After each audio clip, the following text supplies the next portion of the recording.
अस्सलाम वालेकुम। वेलकम है आप सबका खाना पकाना दिल से में। उम्मीद करती हूँ आप सब खैरियत से होंगे। और हमेशा की तरह आज मैं नई रेसिपी लेके आई हूँ। आज की रेसिपी मेरे लिए बहुत ख़ास है क्योंकि आज मैं आपके साथ शेयर कर रही हूँ साग की रेसिपी, जो कि मैं बना रही हूँ अपनी अम्मी के स्टाइल से, यानी मेरी मदर इन लॉ के स्टाइल से, जो कि बहुत यमी फूड बनाती हैं। चाहे वो पाए हो, ओचरी हो, या वो उसके साथ साथ साग हो, पुलाव हो, कुछ भी वो बनाती हैं तो यकीन करें बहुत ही मज़े का बनाती हैं। लेकिन उनकी साग की रेसिपी पूरी फैमिली में बहुत फेमस है।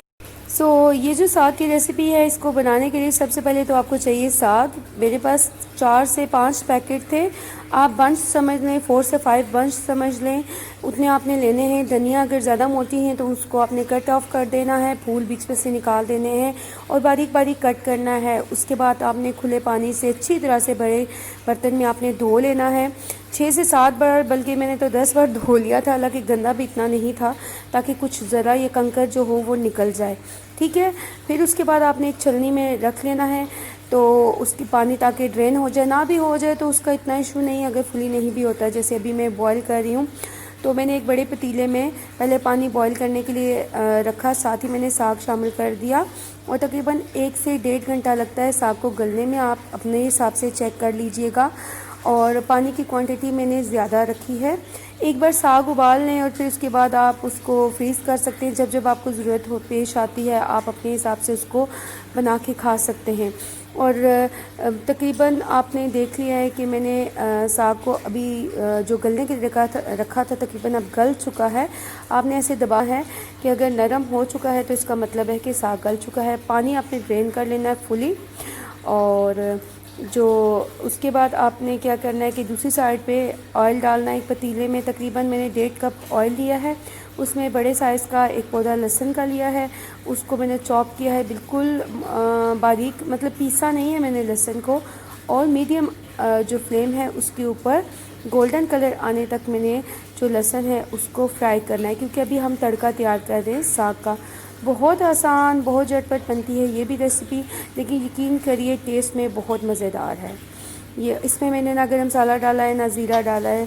जो मेरी मदर इन लॉ यूज़ करती हैं स्पाइसेस, सेम मैंने उसी चीज़ को फॉलो किया और बहुत मज़े का बना।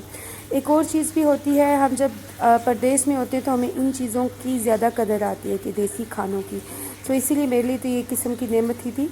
और अभी देख लें कि गोल्डन कलर आ चुका है लहसुन का। साथ मैंने सूखी मिर्च पाउडर 2 खाने के चम्मच शामिल किए, 1 खाने का चम्मच नमक और साथ में हल्दी जो है वो 1 चाय की चम्मच डाल के और बस उसके बाद मिक्स कर दिया। आधे मिनट से कम टाइम लगा है और मैंने अभी फ्लेम जो है वो लो ही रखी थी।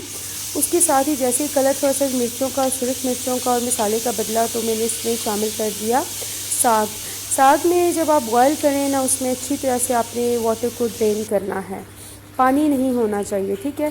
फिर हमने क्या करना है कि चम्मच की मदद से साथ साथ भूनना है साग को और साथ साथ इसको मैश करना है।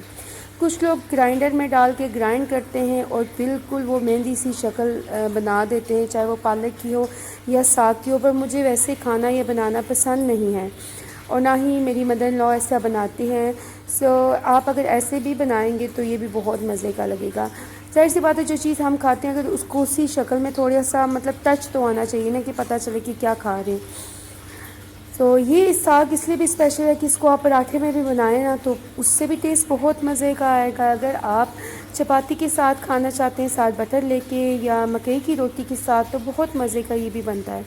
और यकीन करें, मेरे हस्बैंड ने पूरी लाइफ कभी भी साग को ट्राई नहीं किया था और इसकी स्मेल जब उनको आई तो कि उन्होंने अचानक से बस एक वो लुकमा लिया और उसके बाद कहते हैं कि इतना मज़े का साग मुझे तो नहीं पता था। तो मैंने तो उनको यही कहा, मैंने कहा आपकी जो अम्मी है उनकी रेसिपी मैं फ़ॉलो कर रही हूँ और देख लें कितना मज़े का। तो हम सब तो उनके फ़ैन हैं भी खानों के। और बस ये देख लें, तकरीबन 20 मिनट लगे हैं साग को भूनने में और साथ साथ मैश करने में। आपने भी बिल्कुल ऐसे ही करना है और उसके बाद बस हो जाएगा साग तैयार। इसको आप रख दें टाइट जार, जब ठंडा हो जाए टाइट जार में डाल के फ्रिज में, और तकरीबन 3 से 4 दिन तक तो आराम से, अगर ज़्यादा मौसम गर्म नहीं है तो चल सकता है। और अगर बॉयल करके रखना चाहते हैं फ्रीज़र में तो वो भी कर सकते हैं, क्योंकि हमारे यहाँ ये है कि सारा साल साग इजीली अवेलेबल है। पाकिस्तान में तो सीज़न की वाइज है ना, सो मुझे कुछ टाइम के बाद ही पता चला कि यहाँ पे भी अवेलेबल है। सो साग हो गया है तैयार।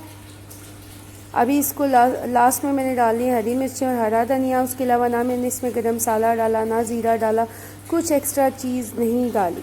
ज़रूरी नहीं होता कि हर चीज़ में ही आप सब कुछ ही डाल दें, मतलब जो मसाला आया वही घर में हाथ में चढ़ गया और वही डाल दिया। नो, ये कम मसालों से भी मैं बार बार कहती हूँ टेस्ट अच्छा बनता है, अगर आप बनाना चाहें, अगर भुनाई अच्छी करें तो।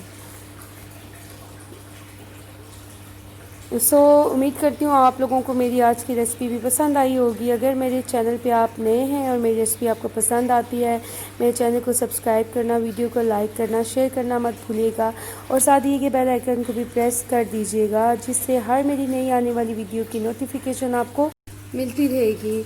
और उम्मीद करती हूँ आज की रेसिपी भी आपको ज़रूर पसंद आएगी। अगर आप ट्राई करेंगे तो मैं आपको गारंटी देती हूँ कि आपको ज़रूर पसंद आएगी। और इसी के साथ इजाज़त चाहती हूँ। अल्लाह हाफ़िज़।